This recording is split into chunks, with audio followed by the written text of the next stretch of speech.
Do you live your life outside in or inside out? Now, it's kind of a weird question. You may have heard the phrase, living inside out, but what does that actually mean? And one of the interesting things that I heard from Dr. Michael Hall about living inside out is he told a story about him going to, I believe it was a cafe or at the supermarket, and one of the cashiers asked him, "So, how's the world treating you today?" And he said to himself, or he may have even said it out loud, is that, well, that's not the right question to be asking. How's the world treating you today? That's not the right question to be asking. And when I heard that story, it really made me think. I was going, well, why is that not the right question to be asking? And if that's not the right question to be asking, then what is a better question that we could ask of ourselves and of others?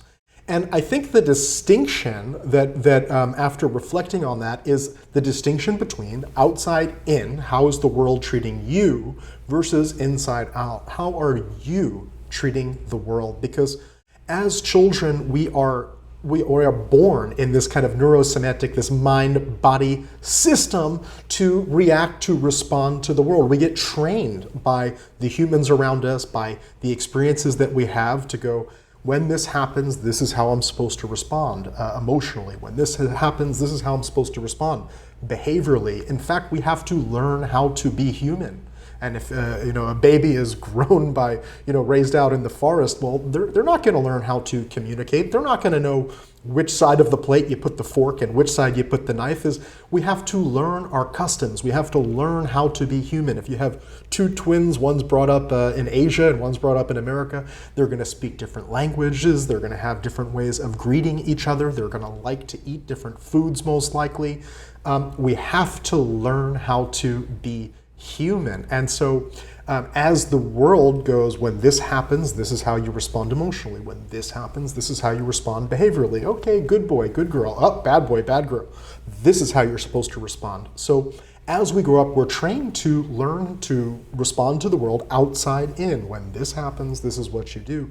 However, there reaches a point where, well, now you have to become the parent, whether literally or metaphorically, where, well, at some point you step into a leadership role and now you're the one going, when this happens, this is how you respond emotionally. When this happens, this is how you respond behaviorally. Now, not everybody takes that leap, but at some point, as we self-actualize, as we grow into ourselves, hopefully we're getting to that line and crossing it at some point where we become leaders in terms of maybe not officially in your job title a leader, but leader in terms of the way that you carry yourself, the way you hold yourself, the way you think, the way you feel, and the way you communicate. And to take a leadership role, starting with self-leadership, to lead yourself means living life inside out. It means deliberately choosing for yourself how to respond, how to feel, how to be. And sometimes that requires breaking out of old cultural patterns that we've been accustomed to doing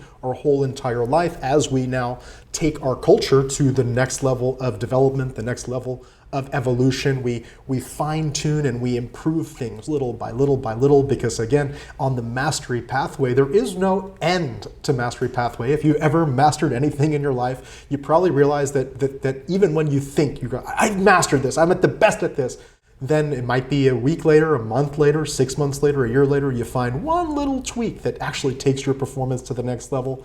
So that works as well with cultures. And so as we take a leadership role, as the past generations pass on, and now we take the figurative, the metaphorical baton before we hand that to the next generation and the next generation, that we can make small improvements or large improvements. But what that takes is, it takes taking a leadership role, which starts with self-leadership, which means living your life inside out and determining for yourself how you want to feel, how you want to respond, what choices you want to make, taking ownership over that stuff. And so are you living your life outside in, or are you living your life inside out? It's a genuine question for you to begin to ask yourself. And if someone was to ask you, how is the world treating you today? Is that what's driving your responses, or your emotions and your responses to the world driven by what's happening in the world? Or are your emotions and responses intentional, deliberate, consciously chosen, and on purpose? No one's going to be, no one is infallible. No one's perfect 100% of the time. But again, on that mastery pathway, we can move towards more and more and more, taking ownership over our responses and living our life inside out, which it requires practicing our states and our emotions deliberately. So rather than, well, when this happens, this is how I'm supposed to respond emotionally, rather than practicing that response and continuing to ingrain that practice into your neurology, to start to practice the emotions that you want to experience deliberately, intentionally, and on purpose. I've got a video here on this channel about practicing your emotions. I'll try to put a link around here to that video somewhere. But living inside out means you determine how you think, how you feel, how you respond to the best of your ability. Again, nobody is perfect. We are fallible human beings. Hopefully, we are living gloriously fallible. We are gloriously fallible, meaning that we can be glorious in our imperfections and not let our imperfections hold us back and kind of bring up these perfectionistic patterns that stop us from performing in the world. But we can be gloriously fallible. But in that fallibility lies the seed for growth, and it opens up the pathway to mastery, and it opens up every fallibility we have is the one side. On the other side of that is our potentials that we are on a journey towards unleashing. On that journey, becoming higher and higher levels of perfectly imperfect, to put it that way. So I hope this video resonated with you. If you found it valuable, definitely like it. That helps the algorithms know that people out there are listening to me and enjoying this content. Of course, feel free to leave your questions and comments anywhere around this video.